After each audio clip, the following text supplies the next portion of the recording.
warahmatullahi wabarakatuh. Halo semua, bagaimana kabarnya hari ini? Semoga kalian sehat selalu dan segala urusannya dilancarkan. Amin. Saya Dian Komala, mahasiswa dari kelas 2A Program Studi Pendidikan Bahasa dan Sastra Indonesia, Fakultas Keguruan dan Ilmu Pendidikan, Universitas Singapura Bangsa Karawang, Angkatan 2019. Kali ini saya akan membacakan salah satu biografi penyair di Indonesia yang namanya sudah melegenda, dan juga membacakan salah satu karya puisi beliau. Video ini diajukan untuk memenuhi salah satu tugas kelompok mata kuliah apresiasi puisi Indonesia yang bersifat praktikum dengan dosen pengampu Ibu Dr. E.N. Nurhasana, SSMA. Siapa sih penyairnya? Nah, ini dia Djoko Pinurbo, atau yang lebih dikenal dengan sebutan Djokpin. Djoko Pinurbo merupakan sosok penyair terkemuka Indonesia. Ia banyak menulis karya-karya puisi yang khas dan memiliki warna tersendiri dalam dunia puisi tanah air. Tak semua orang tahu banyak kisah menarik yang dialami oleh penulis puisi Djoko Pinurbo sepanjang hidupnya. Beliau sekarang berprofesi utama sebagai penyair. Berikut profil Djoko Pinurbo.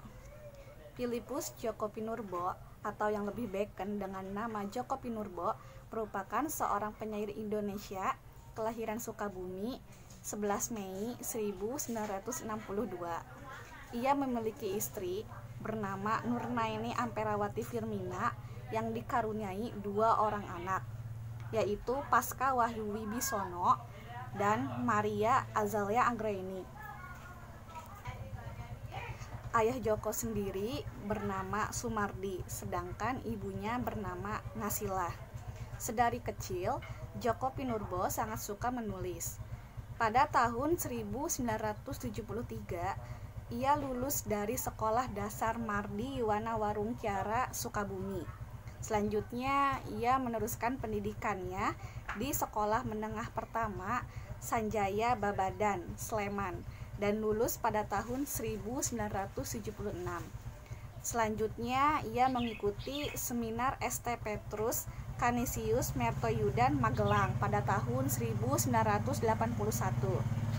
Selanjutnya, beliau melanjutkan ke jenjang bangku perkuliahan di IKIP Sanata Dharma atau sekarang Universitas Sanata Dharma Yogyakarta pada tahun 1987. Karya Djoko Pinurbo.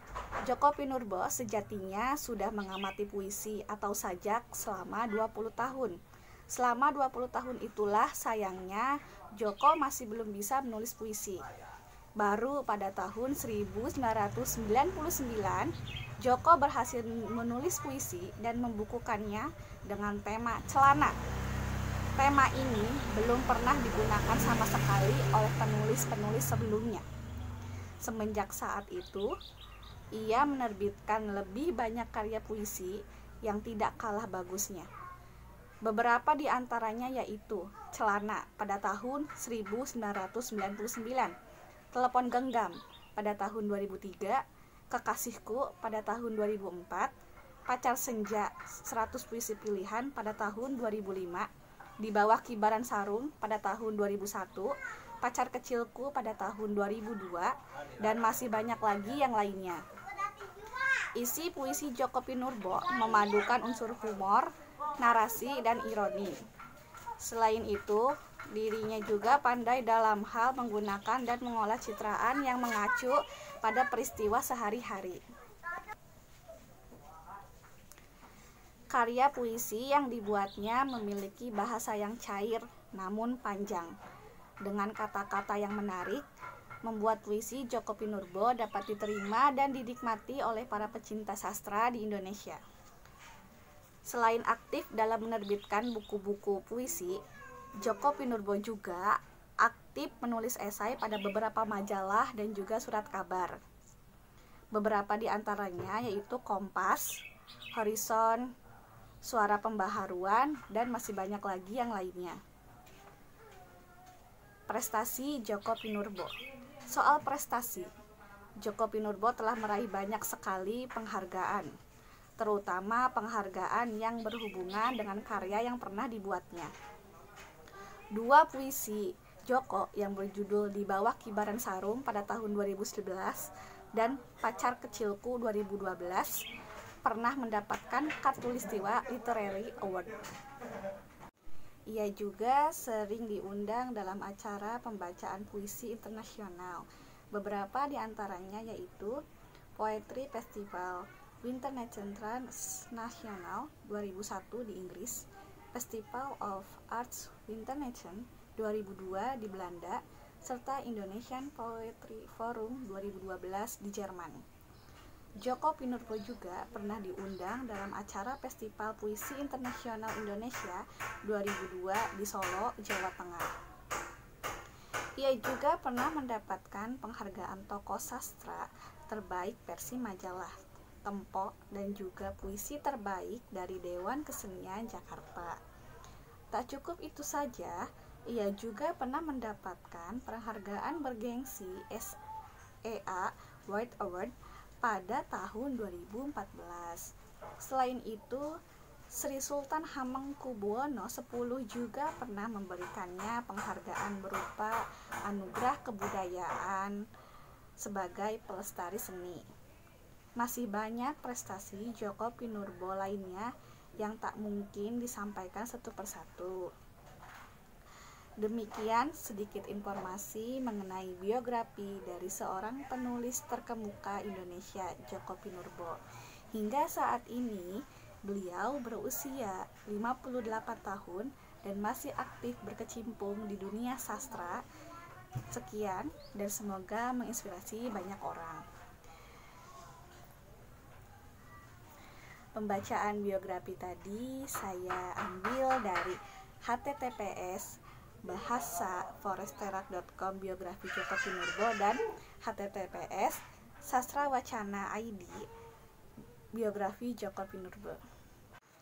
Setelah saya membacakan biografi dari Djoko Pinurbo tersebut, saya akan membacakan salah satu karya puisi beliau yang berjudul Kamus Kecil.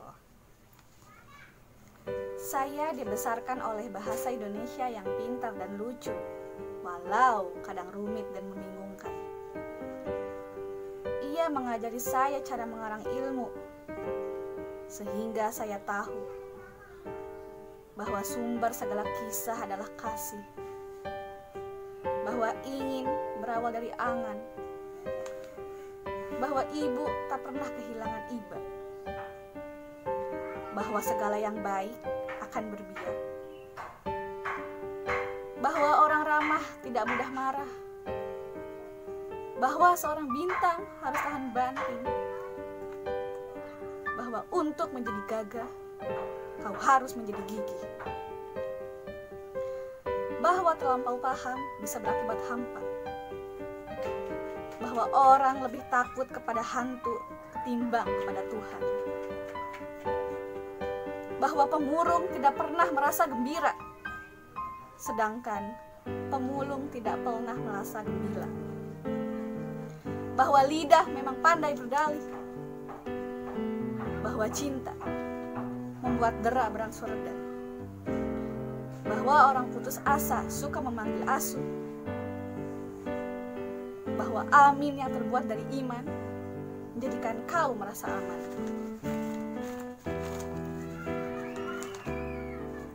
Bahasa Indonesiaku yang gundah membawaku ke sebuah paragraf yang mengeluarkan bau tubuhmu,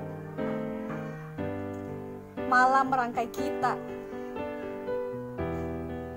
menjadi kalimat berjemput bertingkat yang hangat, di mana kau induk kalimat dan aku anak kalimat. Ketika induk kalimat bilang pulang, anak kalimat paham bahwa pulang adalah masuk ke dalam palung, ruang penuh raung.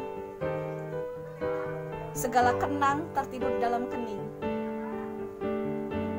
Ketika akhirnya matamu mati, kita sudah menjadi kalimat tunggal yang ingin tetap tinggal dan berharap tak ada yang bakal tanggal. Djoko Pinurbo 2014. Sekian pembacaan biografi dari Djoko Pinurbo dan salah satu karya tulisnya. Semoga bermanfaat. Jangan lupa like, comment, dan subscribe. Terima kasih telah menonton. Wassalamualaikum warahmatullahi wabarakatuh.